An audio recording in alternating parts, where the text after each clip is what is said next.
folks, it's just that easy. Hey folks, it's just that easy. You mix it up, you fix it up, you do it yourself. He can turn your little shack into a first-class castle. Save you time and money and a great big hassle. Hey folks, it's just that easy. You mix it up, you fix it up, you sand it down, you paint it brown, you measure twice, you cut it once. It's just that easy.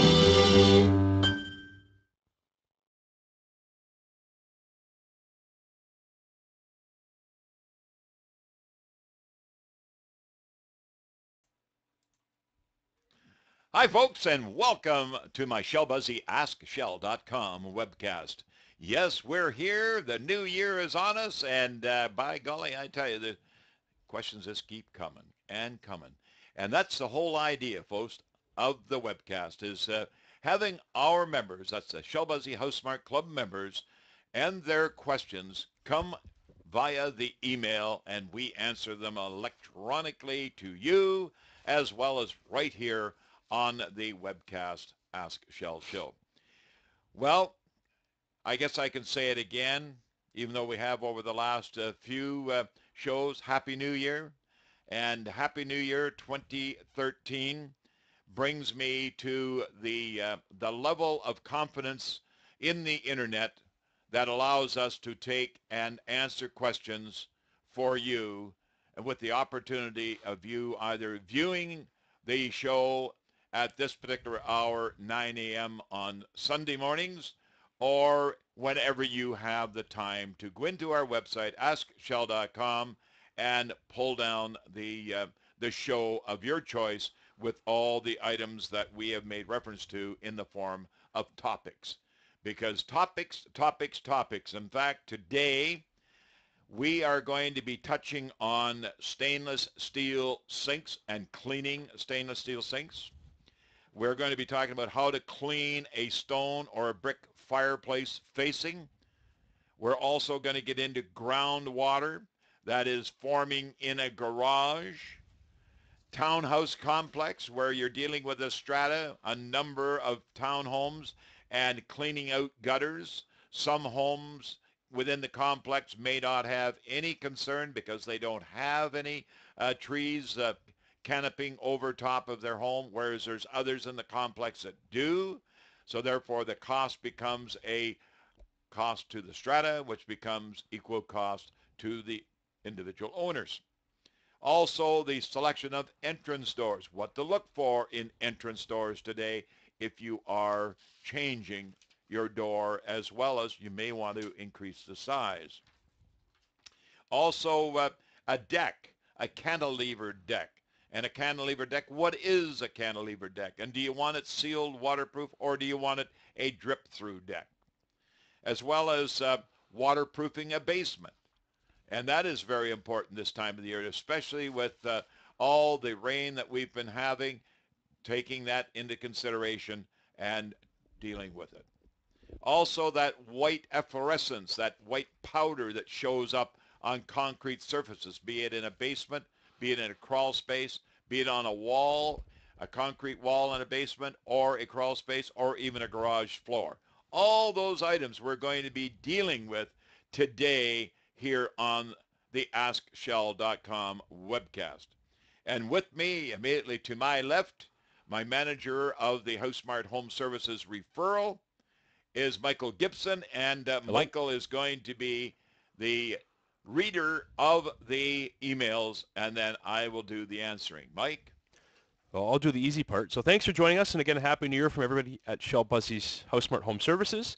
And we'll get right into the emails, which are from our club members. And if you're not a club member, you can sign up. It just takes a minute. It's free.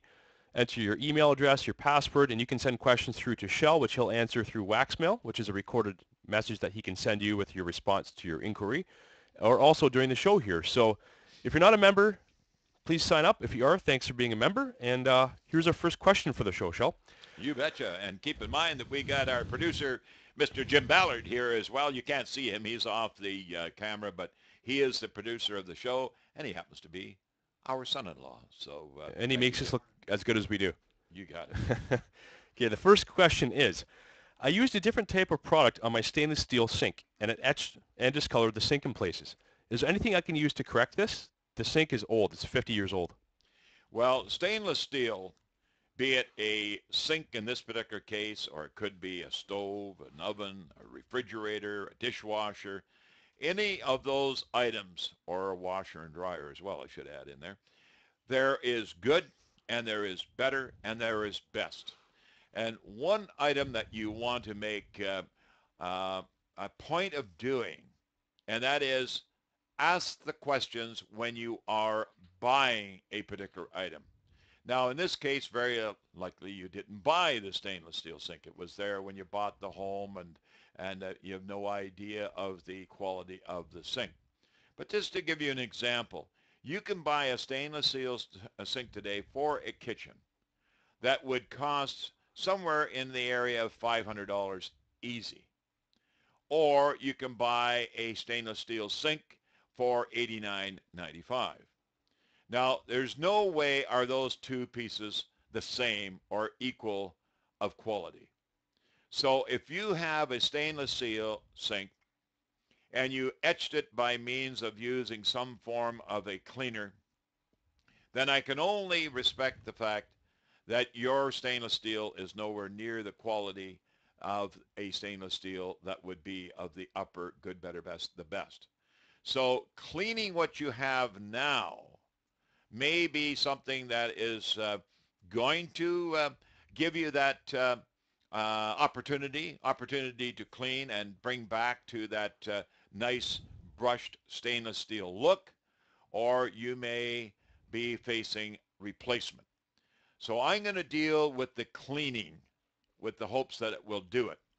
There's a number of products in the marketplace today. One of them that comes to mind, even though it is a brass cleaner, it's called Cobra, C-O-B-R-A. And we do have it available through our HouseSmart Home Service office. And that particular product, they do ship all over by mail order from our office. So you can contact us here at the South Surrey office facility, and they will mail it out to you. There's another one on the market that we used to stock. It was called Maas, M-A-A-S. A number of folks may have it in their maintenance cabinet and wonder what it's for. Well, that is one item that you could use. There's another item you can buy, for an example, in a grocery store, or you could go to a box building supply store and deal with stainless steel cleaners. You have to be very careful because some of those stainless steel cleaners are for the best stainless. So therefore, you're not going to run into that etching concern.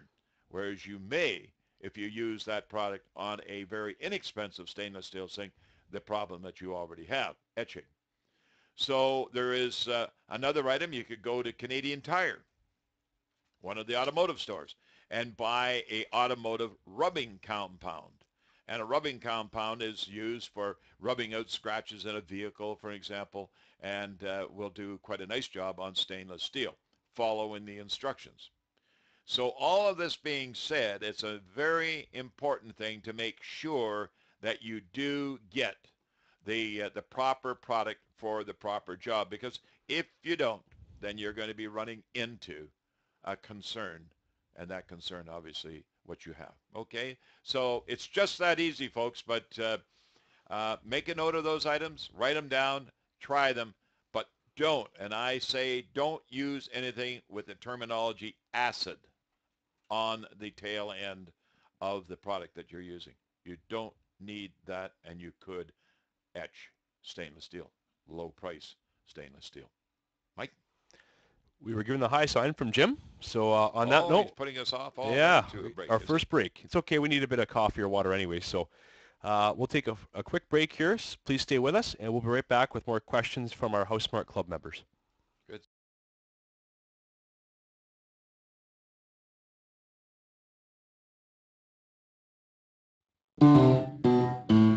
Hey folks, it's just that easy.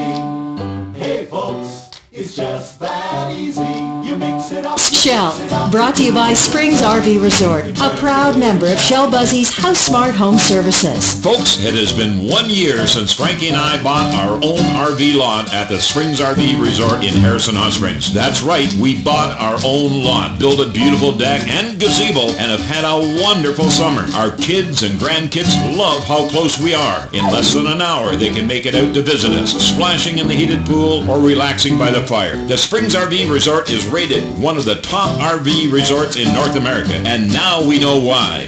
The amenities are first class, from the spa-like bathrooms to the beautiful gardens. But don't wait till next summer to purchase or rent your own RV lot. The resort is over 70% sold, so right now is the time to buy. Folks, visit the Springs RV Resort in Harrison for a tour and ask about their special fall pricing, or visit online at springsrv.com.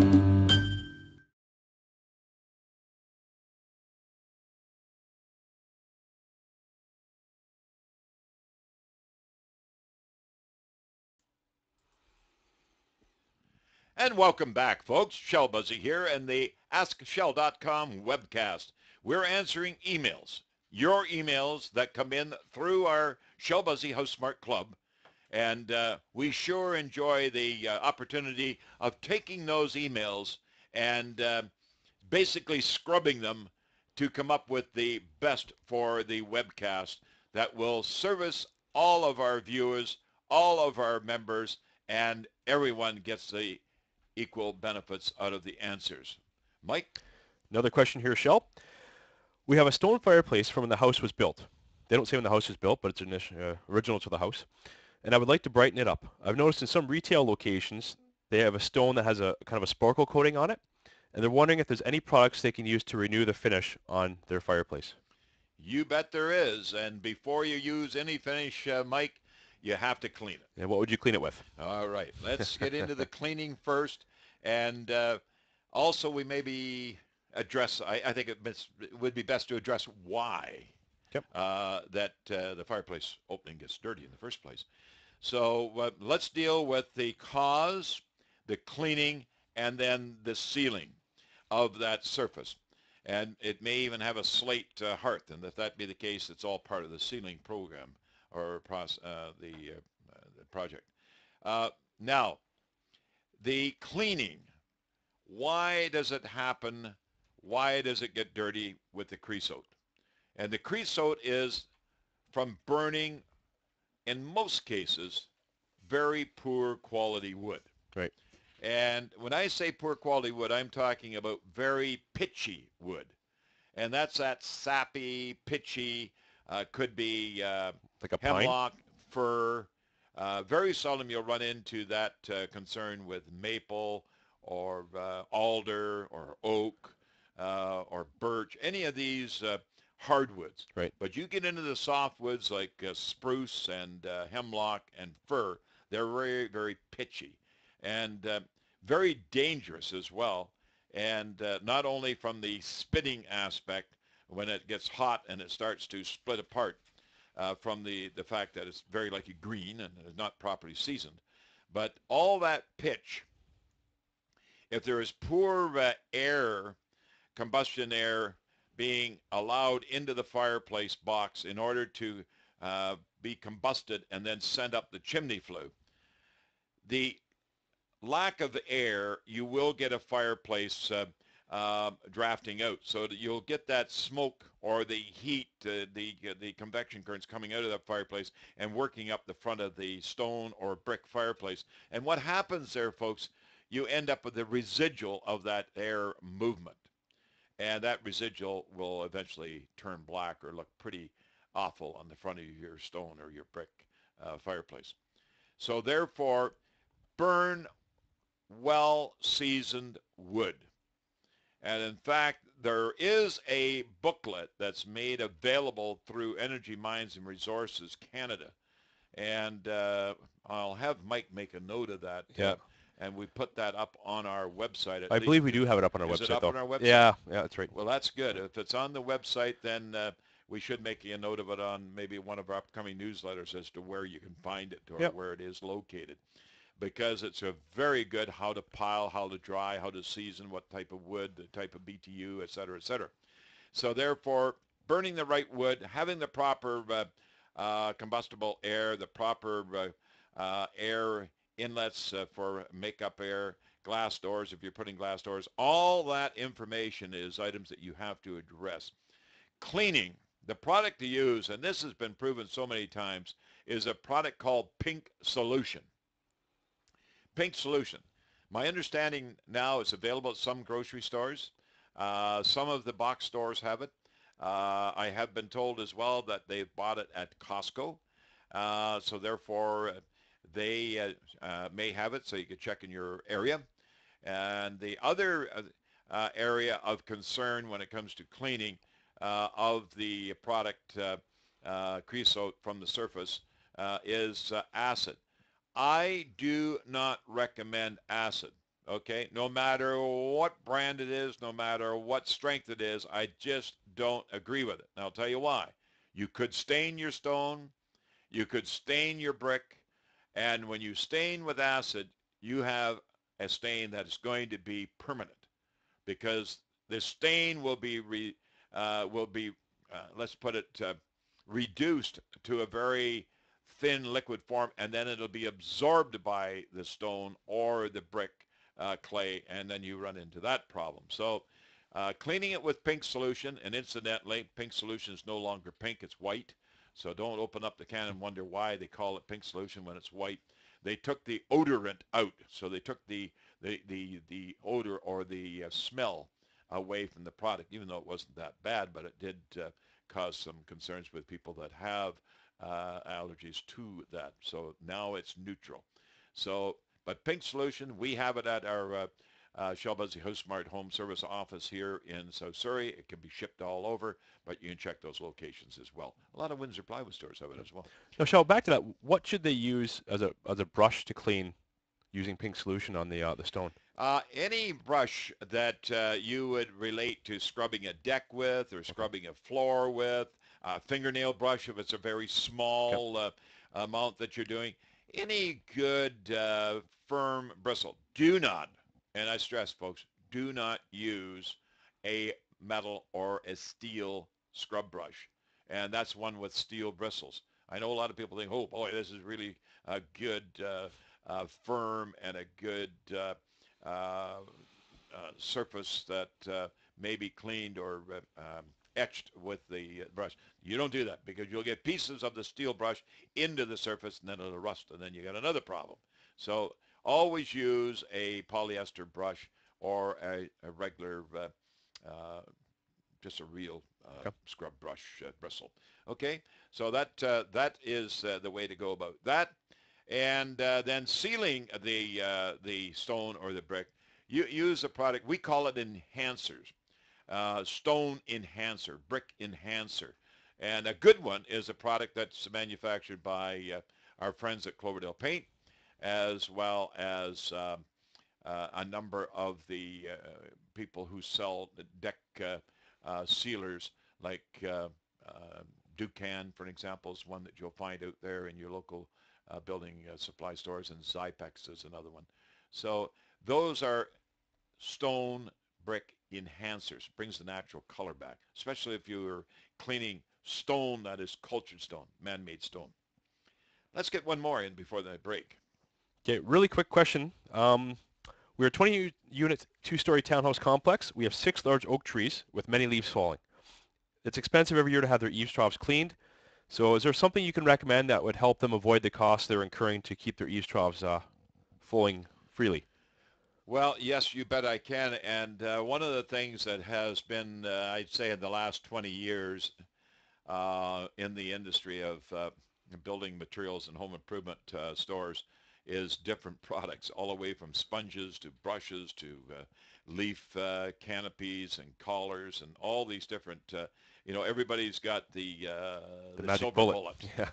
Everybody's got the right and the most perfect silver bullet.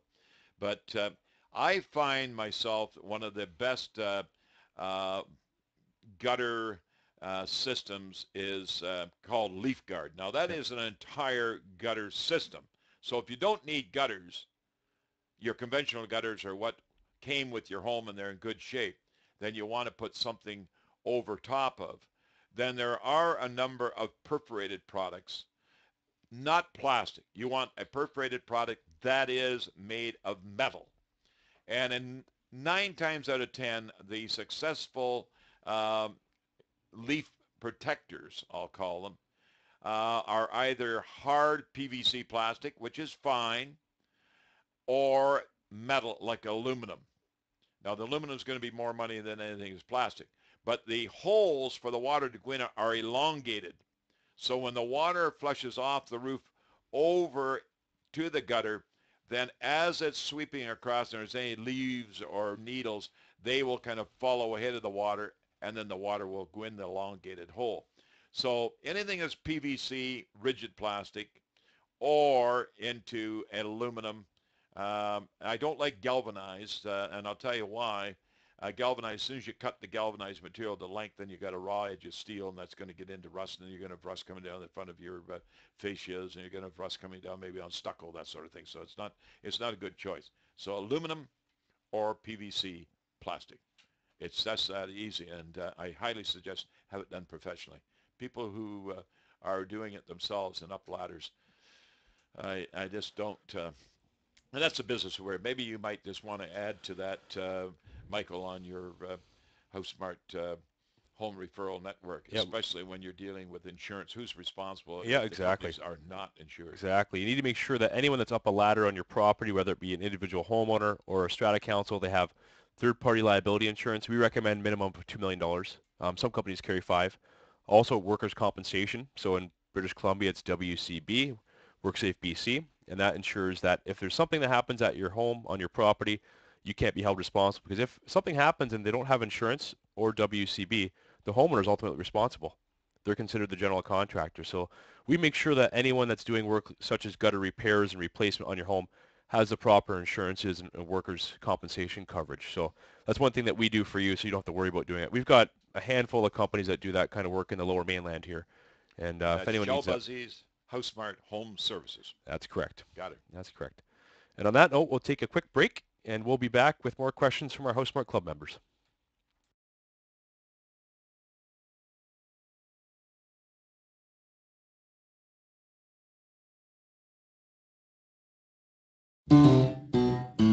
And now Ask Shell, brought to you by West Coast Molding and Millwork, a proud member of Shell Buzzy's HouseSmart Home Services.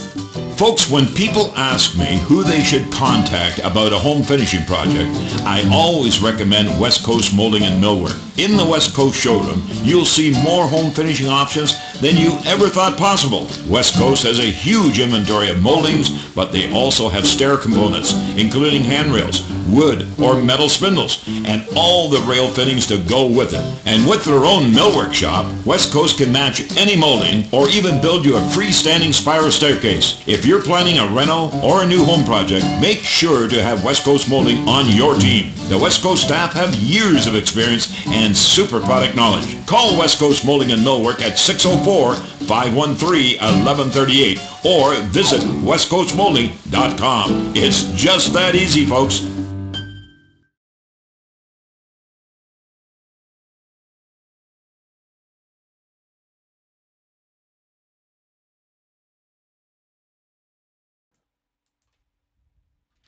And welcome back, folks, to the HouseSmart Show. We call it the webcast, AskShell.com. AskShell.com, folks. Boy, it can't be any simpler than that. Good, better, best. Why worry about the rest? When the good is better, the better is best. A lot of people, when I say that, they say, how can you do that so fast? Practice. It's practice what makes it perfect. That's the how to, the what to, the where to, the why to, the when to, the who to as well. But anyway, folks, just before we go to the next tip, let me give you a tip that came to us through our friends out there in our club field. And what it is today, security is something that is very important. And I know there's a lot of people that spend a lot of time at home alone. There's a lot of people that are not necessarily home alone all the time, but it could be at nighttime or it could be during the daytime. And when you come to a panic situation, security and panic sometimes relates to a siren or an alarm or a 911 call. Well, the tip that this member brought forward to my office, and after I read it, I thought, this is worthwhile putting on the AskShell.com webcast. And what it is, most automobiles today, of the newer models, and I'd have to say very likely from about the year 2000 forward to current time, 2013s, that the key fob has got a red button on it for an emergency. Say, for example, you're going to your car in a parking lot and something just wasn't right and you felt a little insecure. In fact, there was reason for you to be insecure, so you want to be alarmed. You want people to draw their attention. You can hit the alarm button and you'll get the service of other people and hopefully the degree of security, be it whatever happens, maybe somebody that was going to grab a purse or a parcel, whatever, is going to be scared away. Also, people use it to find their vehicle in a parking lot, which is not such a bad idea either. But the one that really caught me was the fact that if you're lying in bed at night and you're awakened by a sound that you don't feel very good about, you're disturbed, you think somebody's breaking into your home, and you want to draw an attention, you don't want to possibly even move out of the bed, then our suggestion from our club member is to always take your car keys to bed with you and lay them on the dresser or the night table beside your bed. And if you do get to the point of that secure, that feeling of insecurity, you can push the key fob and the horn of your vehicle will start honking. If it's sitting outside at the back, in a carport, or even in a garage, that is going to put significant sound out there that that person that is making you feel in the way you are, insecure of being possibly theft or somebody breaking into the home for whatever reason, you're going to hopefully scare them away or draw the attention of a neighbor, and the neighbor will call the emergency 911. So I thought that was quite good to put that out there and make you aware of it. In most cases, I took upon myself to fill Frankie in on it, and yes, we do. We have our car keys now on our nightstand next to our bed. So very good. And That's Mike, a good tip. You brought that up forward from the emails that we get, so good on you. Yeah, well, thanks for relaying that message to our club members. So we'll have another question here. We have groundwater seeping into our garage. We've had several contractors here to fix the problem. However, it's still happening. If you can assist us, we will advise what has been done so far, which obviously you've talked to them before. It's been ongoing for several years that we'd like to deal with it. So what can they do to deal with the groundwater into their garage? Okay, well, first of all, groundwater and surface water are two different items, and they were mentioning groundwater, but I got a hunch that it's surface water that they're actually talking about here. But I'm going to deal with both because both I can do very, very quickly. Groundwater would be indicative of water coming up through the slab, forming a puddle in the center of the slab, right inside the garage. Groundwater would be where water comes up against the garage and seeps in underneath the plates of the walls and on into the garage, that way causing some rot, for example, on your sill plates that go down on top of a concrete slab. Those are the two most common. The groundwater underneath the slab coming up and forming puddles can be easily corrected by making sure the concrete is clean, using an acid wash there because you do want to etch the concrete, and then following the process of sealing with a product like Aquaseal or Zypex or one of those water sealing items. And you always want to do this when the concrete is dry. You don't want to do it when the concrete is wet. You don't want to do it this time of the year. So obviously this concern here is getting to the point of somebody that is getting ready to do a spring job. Okay, and if that's the case, fine and dandy.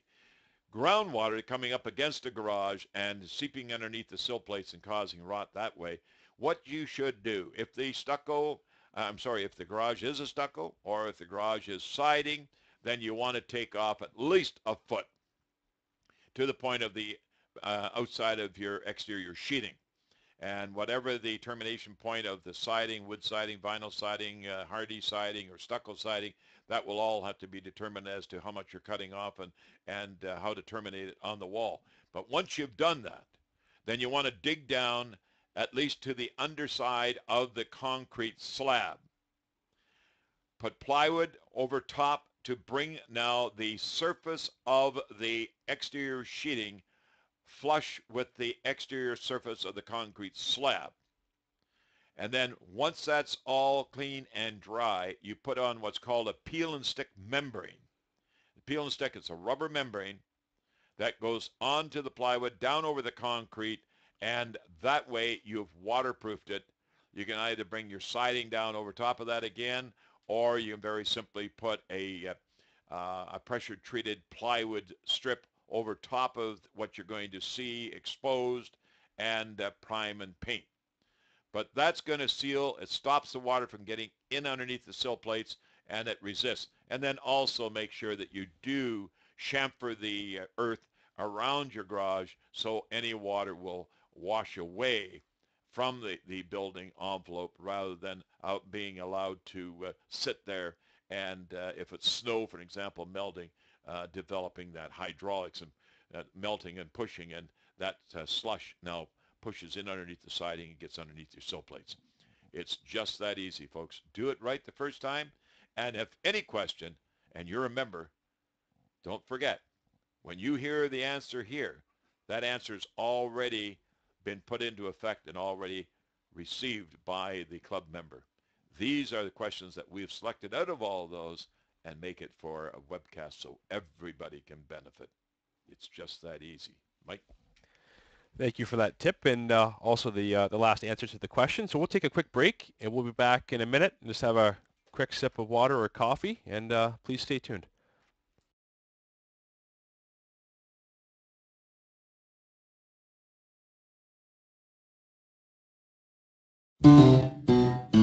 And now Ask Shell, brought to you by 21st Century Roofers, a proud member of Shell Buzzy's House Smart Home Services. Folks, there are a lot of different roofing options these days, and I'm always being asked what type of roof is the best.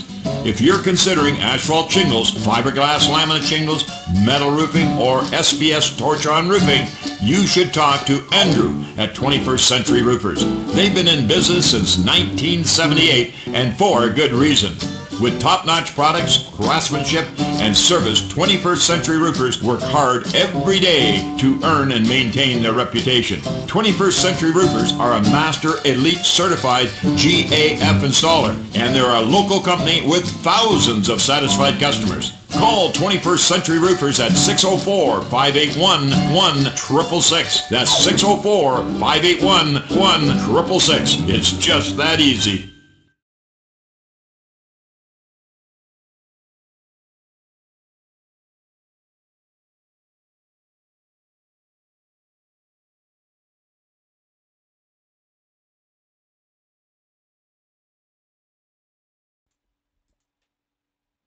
Welcome back, folks, to the AskShell.com webcast. My name is Shell Buzzy. Thanks for being with us. And this is a show that you can view every Sunday morning, a.m. at 9 a.m. on the internet, AskShell.com. And also it's available all kinds of places like Facebook, or not Facebook, I'm sorry, but YouTube. Absolutely. Yeah. There's been a recent change to YouTube. We used to only be able to post 15-minute clips on our channel, but now we can post clips as long as we like. So effective right now, you can watch the full Ask Shell webcast on YouTube, which is our YouTube channel. And to find it, it's really simple. If you go to youtube.com/shellbuzzy, B-U-S-E-Y, not B-U-Z-Z-Y or all the other ways that we've seen it spelled. Yep. We got a total of 38 ways of spelling. Yeah, it's a record. You can find it also by searching for Shell Buzzy in the search area on YouTube. Or if you go to our Facebook page or LinkedIn or Twitter, you can also find links to the YouTube page that way. So you can watch it right on our website. It replays throughout the week, or on YouTube, whichever you'd prefer to use. I know a lot of people have iPads and that kind of stuff, and they prefer to use YouTube for that. And that's what I do myself sometimes. So on your iPad, you can go to the YouTube app, watch it that way. But there's lots of ways people can watch it. So and they can watch it at their convenience too. Hey, can I ask a question Sure. off the home improvement scale? But you hear from time to time on news broadcasts and items going Viral. viral. What does that mean? Uh, I guess probably the best way to describe it is if one person sees it, they might promote it on their Facebook page or like it, and then another person sees it, another person sees it, another person sees it, and it's like a snowball. Goes and goes. Actually, there's an interesting thing last So week that happened. viral means like humongous. Yeah, like there was a video clip last week that was on YouTube that Not was... that dumb, folks, believe me, but I often wondered what does that mean. And okay, well, answer this one then, if you can, Michael, as somebody out there in our club membership that's watching right now. When I move that table like that, that camera moves. Does that move the image? Anyway, that's a question for another time. But viral. How come home improvement, the webcast, AskShell.com, doesn't go viral? Most things that go viral are kind of sensational. So something that you see that's We're unrealistic, and sensational, aren't we? I think we're great.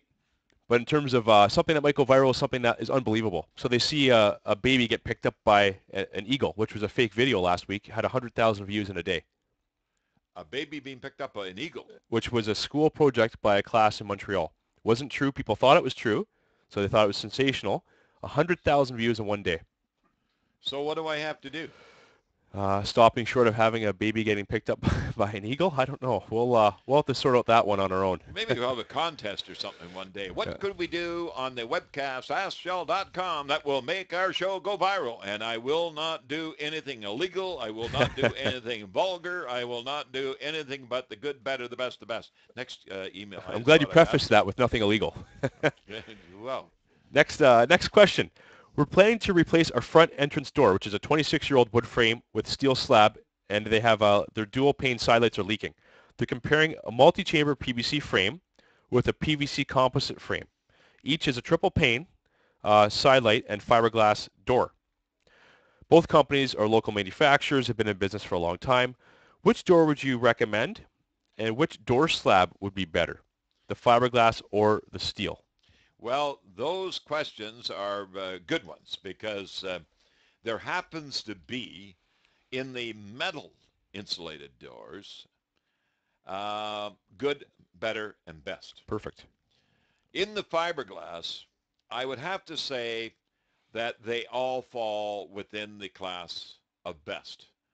The reason for that, because not everyone is in the fiberglass manufacturing, and not all companies manufacture their doors. For an example, Windsor Plywood, they do a tremendous door business.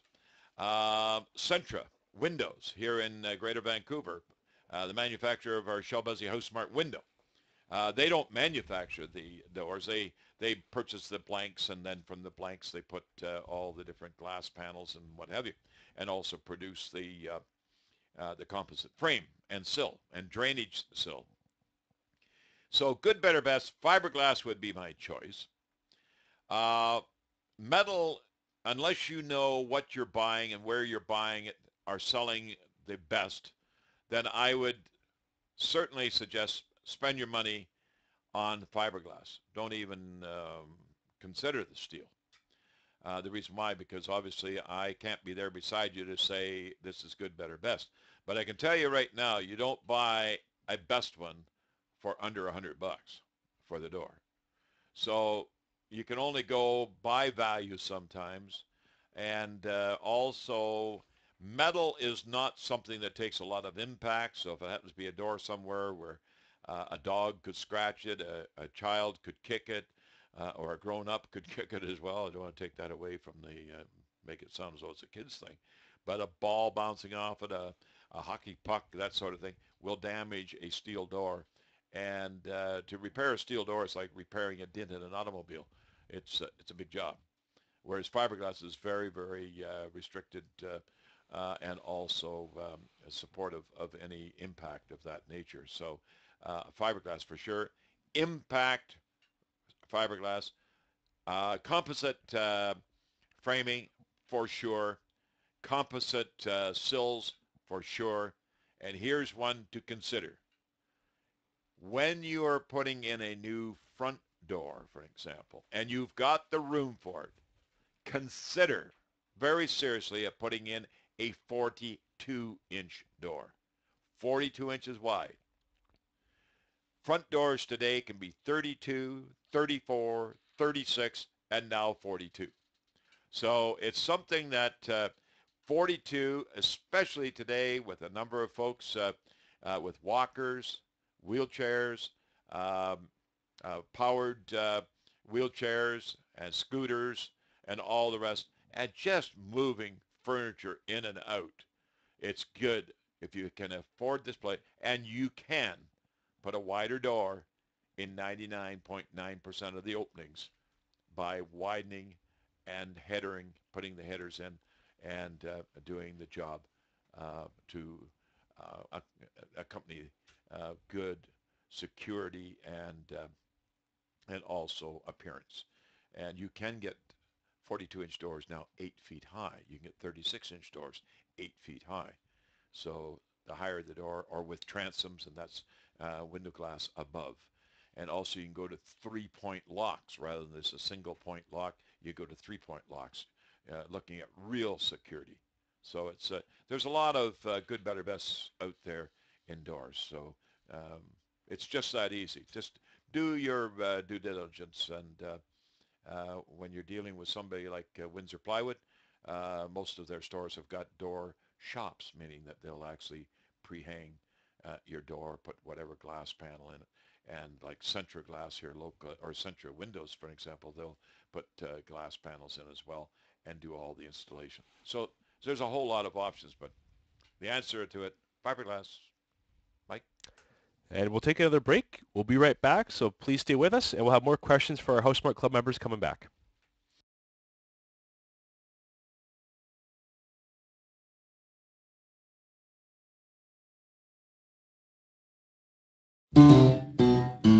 And now Ask Shell, brought to you by Serpentine Cedar Roofing, a proud member of Shell Buzzy's HouseSmart Home Services. Tony Weens from Serpentine Cedar Roofing is often asked why Serpentine is so unique in the roofing business. Tony tells people that for over 30 years, their family has operated their own cedar shake mill and produced only the highest quality cedar roofing shakes. And folks, Serpentine don't cut down any trees to produce their roofing shakes. You heard right. They use only recovered, old-growth western red cedar salvaged from windfalls on the BC coast. A Serpentine Cedar Roof is the real deal. Their experienced crew can expertly install your new roof, replace or repair your existing roof, or help you with any of your roofing needs. To arrange a free estimate, visit Serpentine Cedar Roofing online at cedaristherealdeal.com. That's cedaristherealdeal.com.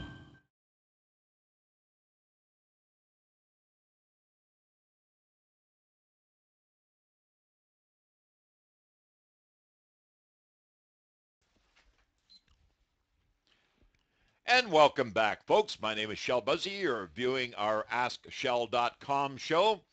And all, I guess, built around your emails that we receive from our Shell Buzzy HouseSmart Club members. And incidentally, folks, tell your friends about the HouseSmart Club and get them a few tips on that.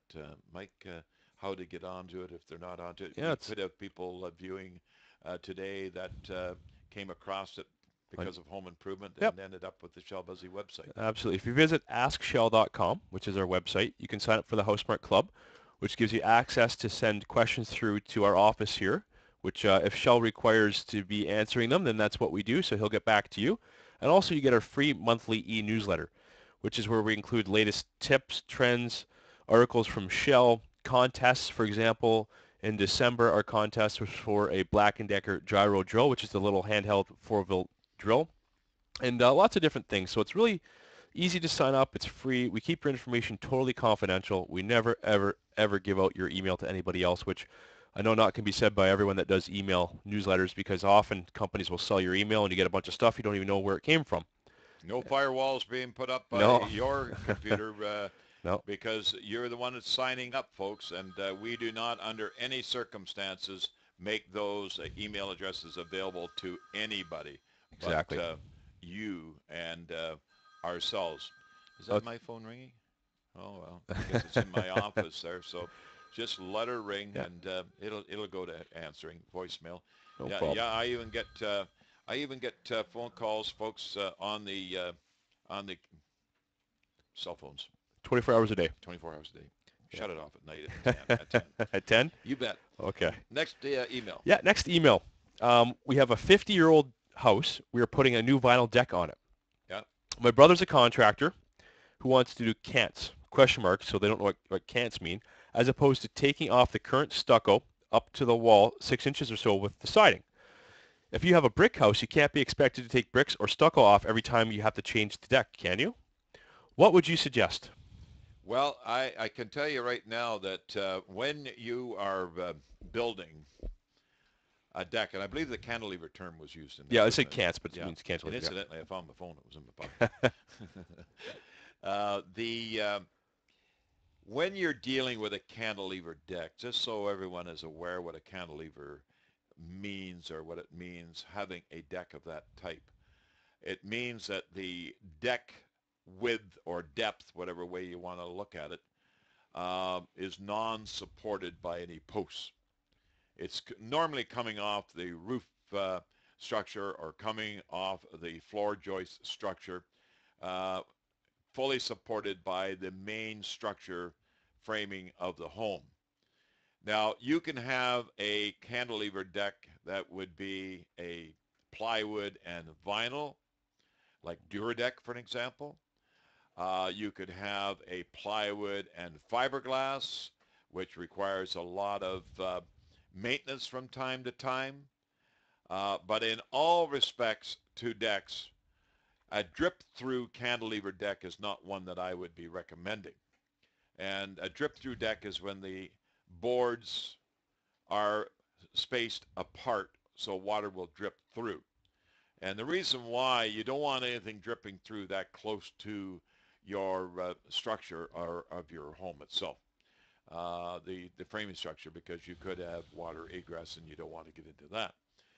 But if you're coming up against with a stucco and a deck surface or a vinyl deck surface like Duradeck up against a stucco home or up against a sided home like James Hardy or CanXL or wood or any one of the products that you can put on exterior cladding, you definitely want to have the vinyl come up underneath the siding, not just tucked underneath the siding where the siding meets the deck surface.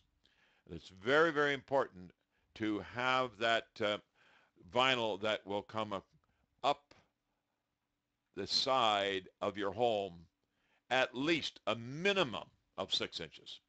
Now, obviously, you have to cut your stucco away to do that.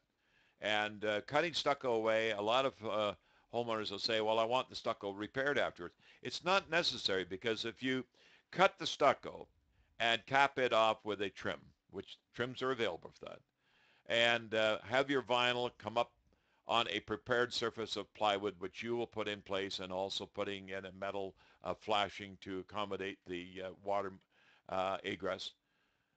That vinyl, when applied in that fashion, forms actually like a baseboard. So it's actually quite nice to look at. It's quite trimmy.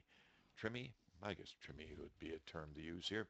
They always call those shellisms. It's our show. We can say what we'd like to say. That's right. So, but it gives you that look of being trimmed out nicely, and all the leak concerns are done away with. So it really is very important to have it done correctly. And incidentally, Mike, we should have you mention that Shell Buzzy's home renovations and home improvements have a full service company that will do the actual installation of the deck plywood and deck vinyl. And also a person that specializes in decks too. And do it properly, yeah. Right. So we have that available. Obviously, we service only the area that we're speaking to in the greater Vancouver area, but we do have Duradeck, for an example, dealers that are all throughout Western Canada. Right. So we can service the full meal deal, so to speak. Sorry about that, McDonald's, but full meal deal. Okay, back to you, Mike.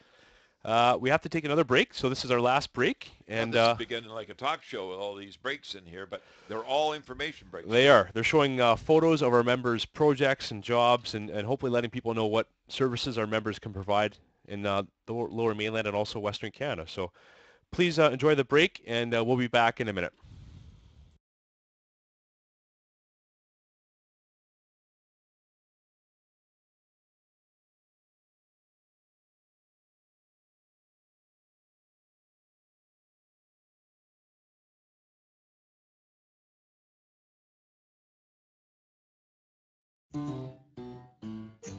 Folks, what is HouseSmart? Well, it's 10 years of experience putting a program together that has really worked for you, the homeowner. It's free for your use. We charge the trade, and there's no upcharge whatsoever to you, the homeowner. Also, they're certified. We certify them. We make sure, good, better, best, they are the best because they're right there with me on their shoulder. My brand, folks, you can be assured that you're going to get the job done right. Hi, Shell Busey here for my Shell Busey's Home Improvements. Right now is a perfect time to talk with our full-service home renovation department. They're the experts with kitchen and bathroom designs and renovations, additions, basement suites, and all exterior repairs. Projects big or small, folks, we do them all. Folks, my name, Shell Busey, assures you the job is being done right. Call us at 604-542-2236 or online, askshell.com.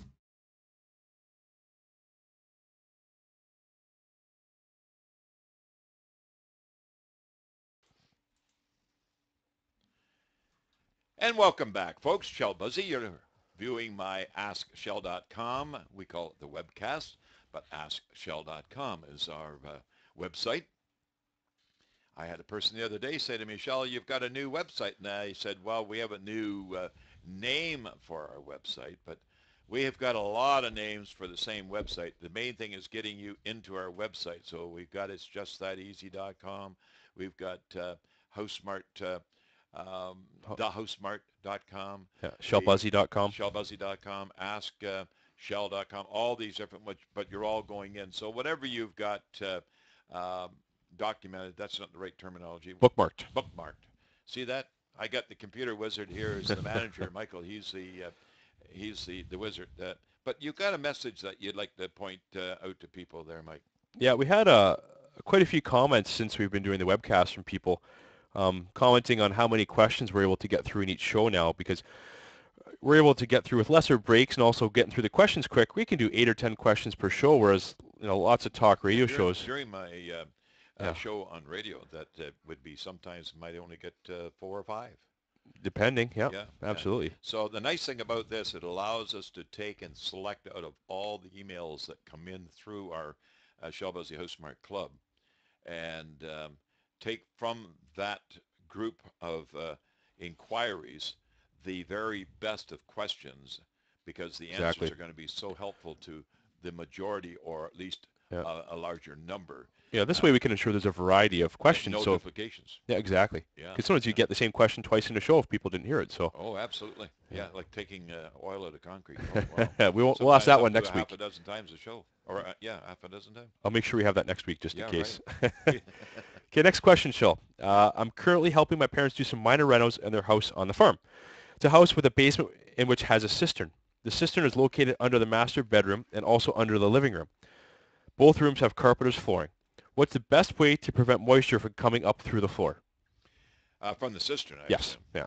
Yeah. Well, I hope everybody knows what a cistern is, because a cistern, you can find cisterns in basements, in the floor. You can find cisterns up in attic cavities in the form of drums where they're maintained water from roof lines or from drain systems. The main thing is it's recycled water, right, and rainwater at that. And We used to do that when we were kids because Mom used to always say that the soft water was always better for your hair. And maybe that's why I And the have soap lather's knots better. here, you know, and a lot of people don't have, and they've never had that experience. But in any event, uh, to uh, to stop anything in the form of moisture coming up from a cistern, it's pretty simple, Mike, because if there's carpet on the floor or any form of flooring like vinyl flooring or um, laminate flooring or hardwood flooring, you might be using something like a Delta FL, which is a dimpled plastic over top. You may be using the underlayment that comes with the dimpled plastic already applied to it at your local building supply store, and it tongue and grooves and goes together in 24-inch approximate squares. The main thing is when you come to the cistern and where that cistern is, it should be marked. And it should be marked because you may have to get in there to maintain it one day. Right. And if that being the case, you can do it very, very simple. You can put a drawing before you put your finished flooring down, and that drawing's got all the measurements on it, and put it on the back of a picture on the wall, for example. So you always know where it is. You can always find it. But over top of a cistern, very simply put a 6 mil polyethylene. And make sure it's at least bridging that gap between the cistern joint and the underside of your flooring at least a couple of feet. And you can seal around the opening before putting the poly in place. You could put down a caulking compound. I wouldn't use acoustical caulking, one of which you use for sealing air draft proofing. I just use something that's fairly clean and easy to use, polyurethane caulking, and then put the poly right down on top of that, and then put your finished flooring on top. It's just that easy. Thank you. We have time for one more question. One more. And then we're out of time. You betcha. How many questions was that? I think this is 8 or 9. 2, 4, 6, 8, 9. Yeah, good stuff. I have a heated garage that sometimes has a white film coming up on the garage wall where the floor and wall meet. I like to fill the crack between the floor and the wall, but crack filler won't seem to do it because it's too deep. The crack's about 1/8 of an inch thick, but not really just where the floor shrunk. Would caulking work? And also, they'd like to insulate it with styrofoam. Would that work as well? Forget about the styrofoam because, first of all, it's not styrofoam because if I use that term for that particular application, I'm going to get Dow Chemical after me because that's foam in a can or foam insulation in the aerosol can. But I remember this particular question very well when I phoned this particular homeowner because I wanted to get to the homeowner because it happened to be on a Monday morning and the date of the email was on a Friday night. So I thought, well, already Saturday and Sundays went by, so I better phone this person because he wants to get on with his job, which he was very surprised that I phoned him, first of all. But anyway, I very simply said, where the concrete floor meets the wall, thank goodness you've got a good application there. You've got a good structure. But that 1/8 inch wide seam between the concrete floor and the wall, you want to put a backing rod in there, first of all. Now, when you use the term backing rod is very simply, it's a foam doweling. And the foam doweling you can buy about the size of a drinking straw. And that foam doweling can be tucked down into the crevice of that crack between the two wall and floor. And you just tuck it down, leaving about 1/8 of an inch for caulking. And then proceed after you put the backing rod in, and that's what stops your caulking from falling through. Right. So some people will even use rope, like a very, very small polyethylene rope, that yellow rope, and tuck it down in. I like the foam myself because there's more compression to it. And but anyway, when you tuck it down in, you leave that 1/8 of an inch, and then you got a nice area to run your bead of caulking. And I would use, in that case, polyurethane caulking. And polyurethane caulking. Once you've done that, once you've waited a week for curing, then wash the floor down, making sure it's nice and clean. Etch it if you want it, using a concrete cleaner or concrete muriatic etching wash, and then very simply rinse it well, let it dry, and seal it. Seal it with a concrete water sealer, one of which is very simple to buy. Go to your local Cloverdale paint store, and it's called Aqua Seal. Aqua means water, water seal. Okay, so Aqua Seal. And the way you put it on, and I'll close off today, you puddle it out in a puddle and spread the puddle around with a roller. It's just that. You can use a squeegee as well, but you want the concrete to take what it wants. Let it take what it needs, to be absorbed by the porosity of the concrete, sealing it and stopping that moisture migration. It's just that easy. And folks, I'd like to take this opportunity, and I'm sure Mike, to say again, Happy New Year. And I hope everything is going well. And I hope you continue to be with us here on the AskShell.com show every Sunday morning. And also, we would like to say, have a great day. Have a lot of fun with the family. It is the weekend. Love you all. Mike? Bye-bye for now.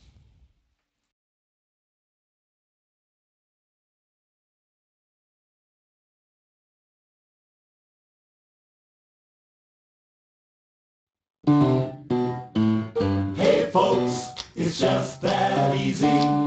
Hey folks, it's just that easy. You mix it up, you fix it up, you do it yourself. He can turn your little shack into a first-class castle. Save you time and money and a great big hassle. Hey folks, it's just that easy. You mix it up, you fix it up, you sand it down, you paint it brown, you measure twice, you cut it once. It's just that easy.